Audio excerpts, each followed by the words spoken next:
Assalamualaikum dan salam sejahtera. Pada video kali ini, cikgu akan review format soalan fizik kertas 3 untuk KSSM ataupun soalan ujian amali.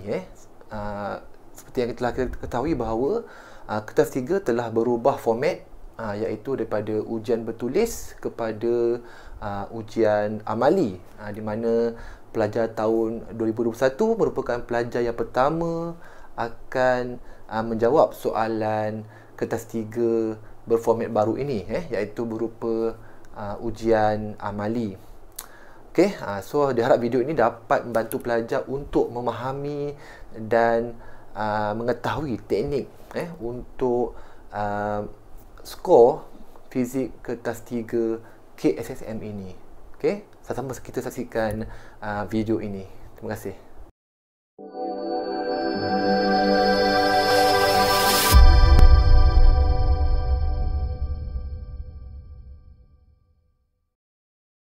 Sebelum kita review tentang contoh soalan fizik kertas 3 KSSM ini, so baik sekiranya kita dapat mengetahui dahulu tentang format kertas 3 ini. Pertama sekali, apa yang pelajar perlu tahu ialah pertama, kertas 3 ini mengandungi 3 item, iaitu dalam satu kertas ia juga mengandungi soalan fizik, kimia dan juga biologi. Maka semua subjek ini perlu dijawab dalam masa yang diberikan. Dan jenis soalan berupa soalan subjektif berstruktur, di mana ada juga soalan yang mirip seperti soalan kertas 3 bertulis dahulu. Nanti kita akan tunjukkan contoh soalannya. Jumlah markah macam mana pula?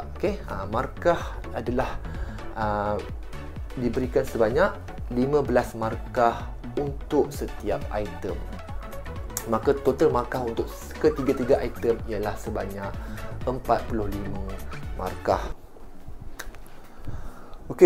Untuk aras kesukaran mempunyai nisbah yang samalah macam kertas ujian bertulis dahulu, iaitu sama juga, dia ada 5 untuk aras rendah, 3 untuk aras sederhana dan 2 nisbah untuk aras tinggi. 5, 3, 2 adalah nisbah untuk aras kesukaran setiap soalan itu.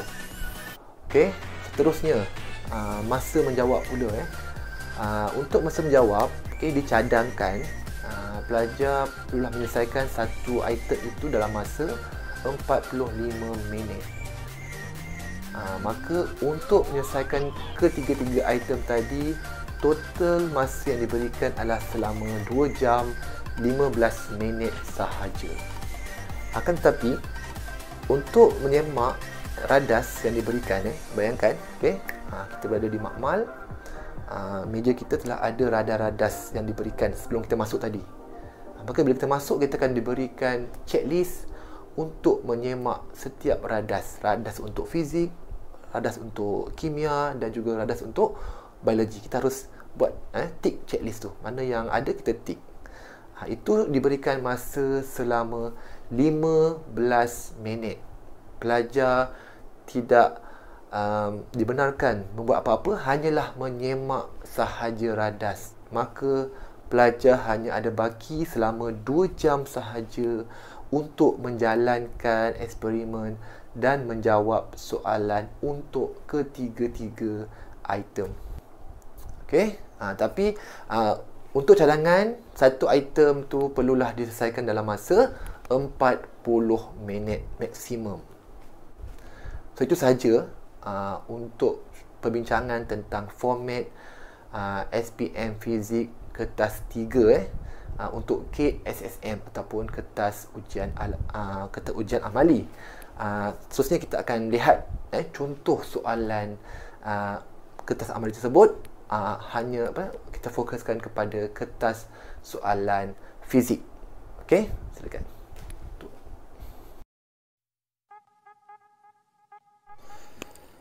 Okey, dapat je soalan. Kita diberi masa selama 15 minit untuk menyemak radas yang diberikan. Okey, kita dilarang untuk membuat apa-apa lagi. So, pastikan radas yang diberikan adalah mencukupi dan tik di tempat yang disediakan. Kemudian tengok contoh soalan. Okey, ini tentang eksperimen sudut tuju dan juga sudut biasan. Okey, kita kena baca soalan betul-betul dan terus mencari pemboleh ubah dimanipulasi dan bergerak balas. Okey, dimanipulasi kita boleh tengok manakah nilai yang berulang-ulang. Okey, maka itulah dia punya pemboleh ubah dimanipulasi, iaitu sudut tuju, dan yang kita ukur itu ialah pemboleh ubah bergerak balas, iaitu sudut biasan. Maka kita kena jalankan eksperimen tersebut. Kemudian markah pertama ialah tentang pemboleh ubah tadi, iaitu sudut tuju untuk yang dimanipulasi dan sudut biasan untuk bergerak balas. Kemudian kita kena buat table atau jadualkan nilai kita tadi, iaitu kena ada nilai I, R, sin I dan juga sin R. So kena ada 4 nilai perlu kita jadualkan. Jangan kita miss satu pun. Okey, salin je nilai tadi dalam sudut tuju yang kita jadikan pemboleh ubah manipulasi. Dan kita buat eksperimen tadi, maka kita dapatlah sudut biasan. Okey, ini contoh nilai yang cikgu dapat. Okey, jangan lupa kita sinkan sudut tuju tadi. Okey, kita masukkan dalam jadual tapi tiada unit untuk sin I. Okey, ini mungkin kita boleh bundarkan kepada dua tempat perpuluhan. Okey, dan tempat puluhan mestilah konsisten untuk semua nilai yang kita rekodkan. Okey, sama juga macam sin R pun sama, kita kena konsistenkan tempat perpuluhan. Okey, 6 markah untuk jadual. Kemudian kita kena plotkan graf. Okey, graf kita ialah sin R melawan sin I. Dua-dua ni tiada unit. Okey, untuk kita buat graf, kita tengok dulu kita punya skala atau skill kita mestilah mengikut nilai yang kita dapat tadi. Okey, untuk Y, kita punya sin R skala kita antara 0.17 dan 0.62, maka skala yang kita buat ni terlalu besar, tak cukup, maka kita kena kecilkan sikit. So kita jadikan dia 0.1 untuk setiap kotak tu.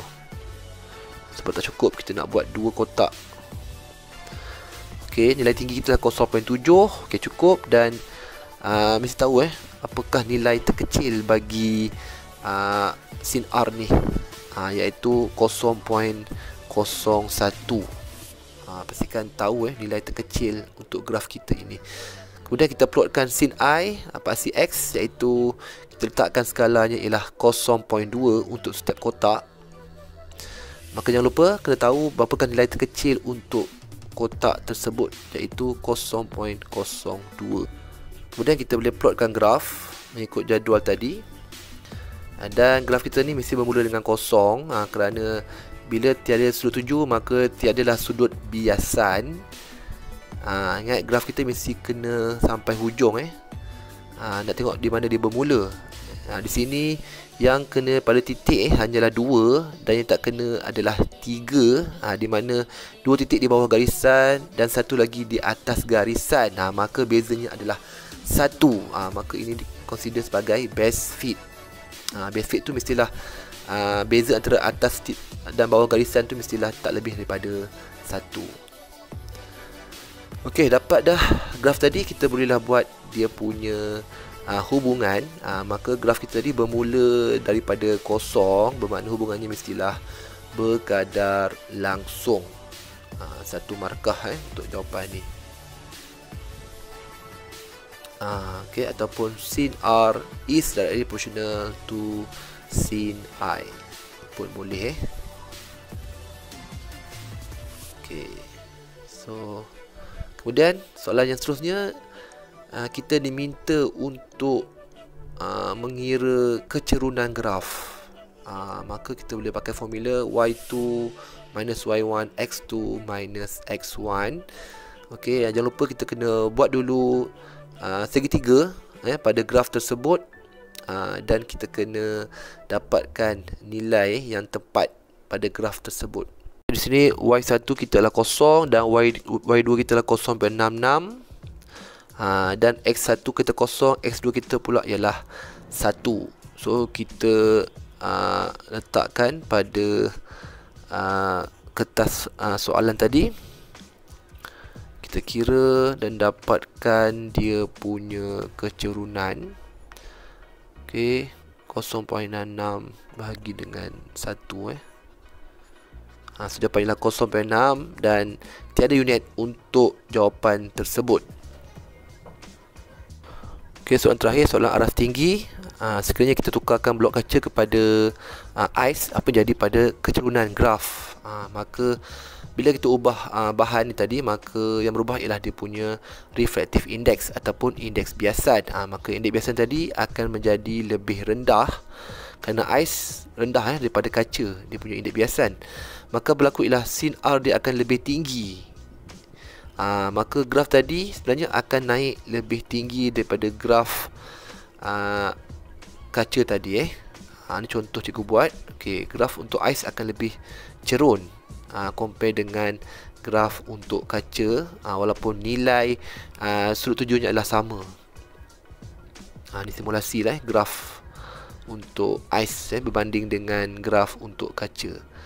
Maka kita dapati bahawa kecerunan untuk ais tadi lebih tinggi daripada kecerunan untuk blok kaca.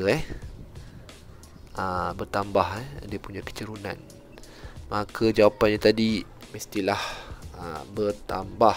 So kita dapatlah 1 markah untuk jawapan yang terakhir.